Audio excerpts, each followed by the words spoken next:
स्वागत है आपका आपके अपने ही चैनल बीपी स्मार्ट एजुकेशन के अंदर। आज हम है वो बायोलॉजी से संबंधित क्वेश्चन है वो हम देखेंगे। जो विभिन्न जो भर्ती परीक्षाएं हुई है अब तक, उन सभी भर्ती परीक्षाओं के अंदर है ये क्वेश्चन है वो पूछे गए हैं। बायोलॉजी से संबंधित क्वेश्चन है ये। तो हम शुरू करते हैं बिना देरी के। आज का हमारा फर्स्ट क्वेश्चन है कि वर्गीकरण विज्ञान यानी कि टैक्सोनॉमी का जनक किसे कहा जाता है। तो हमें पता है कि जो टैक्सोनॉमी का जो जनक है वो कैरोलस लिनियस को है, वो कहा जाता है टैक्सोनॉमी का जनक। अगर हम बात करें अरस्तु के बारे में, जो अरस्तु है इन्हें भी है वो टैक्सोनॉमी का है वो फादर कहा जाता है। लेकिन जो आधुनिक जो मॉडर्न टैक्सोनॉमी के जो फादर है वो कैरोलस लिनियस को है वो कहा जाता है। और वही टेकर ने आपको पता है कि पंच जो पद्धति थी वो इन्होंने दी ही थी। आज का हमारा सेकंड क्वेश्चन है कि जीवों का वैज्ञानिक नामकरण की पद्धति है। तो हमें पता है कि जीवों के नामकरण की जो पद्धति है वो ए ऑप्शन है हमारे पास द्विनाम पद्धति। तो जीवों का जो नामकरण की जो पद्धति है वैज्ञानिक, तो ये आ गई द्विनाम पद्धति है, वो जीवों के वर्गीकरण की पद्धति होती है। आज का हमारा थर्ड क्वेश्चन है कि मानव का वैज्ञानिक नाम क्या है। तो मानव का वैज्ञानिक नाम ए ऑप्शन हमें दिया है होमोमेन, बी ऑप्शन है होमस्पिना और सी ऑप्शन है हमारे पास होमो सैम्पियस। तो हमें पता है कि जो मानव का वैज्ञानिक नाम सी ऑप्शन हमारा राइट आंसर हो जाएगा, सी नंबर ऑप्शन होमो सैम्पियस। आज का हमारा अगला क्वेश्चन है कि जीवों के वर्गीकरण की आधुनिक प्रणाली में सबसे छोटी इकाई, अगर हमें सबसे छोटी पूछी है तो हमारे पास है वो आ जाएगी जाति होती है सबसे छोटी इकाई। अगला क्वेश्चन है हमारे पास कि 5 जगत वर्गीकरण प्रणाली किसने प्रस्तुत की। तो ये सबसे पहला जो हमारे पास क्वेश्चन आया था उसी क्वेश्चन में हमें वही टेकर नाम है वो दिया गया था। तो ये किसने दिया, ये टैक्सोनॉमी के बारे में इन्होंने बताया। वही टेकर ने हमें क्या कहा था कि इन्होंने बताया था कि 5 जगत प्रणाली की जो अवधारणा है वो इन्होंने दी। बी नंबर ऑप्शन इसका राइट आंसर हो जाएगा। अगला क्वेश्चन है हमारे पास, अब तक खोजी गई सबसे छोटी जीवाणु कोशिका है। अगर हमें सबसे छोटी जीवाणु कोशिका पूछी है, ए ऑप्शन है शैवाल, बी ऑप्शन है विषाणु, सी ऑप्शन है कवक, डी ऑप्शन है हमारे पास माइकोप्लाज्मा। तो डी नंबर जो ऑप्शन है वो हमारा राइट आंसर हो जाएगा, डी नंबर ऑप्शन। अगला क्वेश्चन है हमारे पास, जीवन की मूलभूत इकाई क्या है। तो हमें पता है कि जीवन की मूलभूत जो इकाई है वो कोशिका है, ये आ जाएगा हमारा राइट आंसर। आज का हमारा अगला क्वेश्चन है कि तपेदिक यानी कि ट्यूबरकुलोसिस यानी कि टीबी जो रोग है वो किस जीवाणु के कारण होता है। तो जो माइक्रोबैक्टीरियम जो बैक्टीरिया है इसके कारण क्या होता है, ट्यूबरकुलोसिस जो रोग है वो होता है। अगला क्वेश्चन है हमारे पास कि जीवाणु की खोज किसने की। तो जीवाणु की जो खोज करने वाले कौन थे, ल्यूवेनहोक। ल्यूवेनहोक को है वो जीवाणु की खोज का है वो श्रेय जाता है। अगला क्वेश्चन है हमारे पास, विषाणु की खोज है वो किसने की। तो विषाणु की जो खोज करने का जो श्रेय जाता है वो जाता है इवानोव्स्की को। विषाणु की यानी वायरस की खोज का श्रेय है वो जाता है।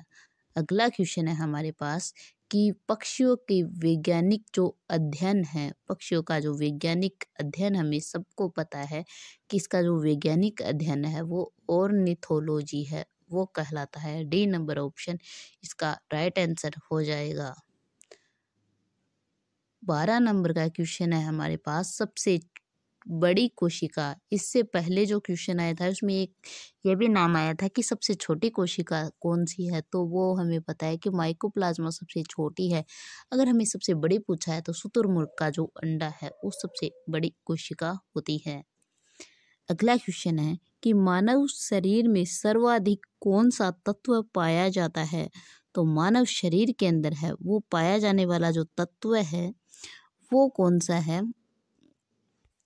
मानव शरीर के अंदर पाया जाने वाला सर्वाधिक जो तत्व है वो पाया जाता है ऑक्सीजन। ए नंबर ऑप्शन इसका राइट आंसर है, वो हो जाएगा ए नंबर ऑप्शन। अगला क्वेश्चन है हमारे पास, बायोडीजल बनाने में किस वनस्पति का प्रयोग किया जाता है। तो बायो जो डीजल है वो उसके बनाने में रतन जोत या जेट्रोफा का प्रयोग है वो किया जाता है। अगला क्वेश्चन है हमारे पास कि मानव शरीर की सबसे बड़ी ग्रंथि अगर हमें पूछी है तो वो हो जाएगा यकृत। अगर हमें अंतःस्रावी ग्रंथि अगला पूछता तो हम जवाब देते थायराइड, बट हमें ग्रंथि पूछी है सबसे बड़ी ग्रंथि यकृत। D number option right answer हो जाएगा। 16 नंबर का क्वेश्चन है हमारे पास कि मानव शरीर की सबसे छोटी ग्रंथि कौन सी है, सबसे छोटी पूछी है। तो हमें पता है कि मानव शरीर की सबसे छोटी ग्रंथि हो जाएगी पीयूष ग्रंथि। पीयूष ग्रंथि है वो इसके अंदर सी नंबर जो ऑप्शन है वो हमारे पास राइट आंसर हो जाएगा। आज का हमारा अगला क्वेश्चन है कि तंत्र की मूल इकाई है। तंत्रिका तंत्र की अगर हमें मूल इकाई पूछी है तो वो हमें सबको पता है कि इसकी जो मूलभूत इकाई न्यूरॉन है वो होती है। अगला क्वेश्चन है हमारे पास कि हृदय से शरीर के अन्य अंगों तक शुद्ध रक्त ले जाने वाली रक्त वाहिनी है उसको क्या कहते हैं।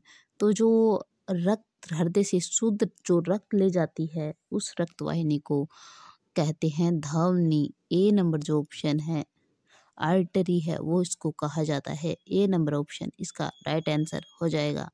अगला क्वेश्चन है कि किस वैज्ञानिक ने मानव शरीर में रक्त परिसंचरण तंत्र ब्लड सर्कुलेशन सिस्टम के बारे में बताया। तो ए नंबर जो ऑप्शन कार्ल लेडस्टीनर ने है वो इसके बारे में है वो बताया था। अगला क्वेश्चन है एक मिनट, अगर हमें पूछा क्या है कि रक्त परिसंचरण तंत्र के बारे में पूछा है कि हमें रक्त परिसंचरण तंत्र के बारे में है वो किसने बताया था। रक्त परिसंचरण तंत्र के बारे में है वो बताया था विलियम हार्वे ने। रक्त परिसंचरण तंत्र के बारे में है वो बताया था। कार्ल लेडस्टीनर ने तो है वो जो ब्लड ग्रुप है उनके बारे में है वो बताया। अगला क्वेश्चन है हमारे पास कि कौन सा पोषक पदार्थ कोशिकाओं की वृद्धि एवं मरम्मत करता है। तो कोशिका की वृद्धि एवं मरम्मत करने वाला ए ऑप्शन है हमारे पास प्रोटीन।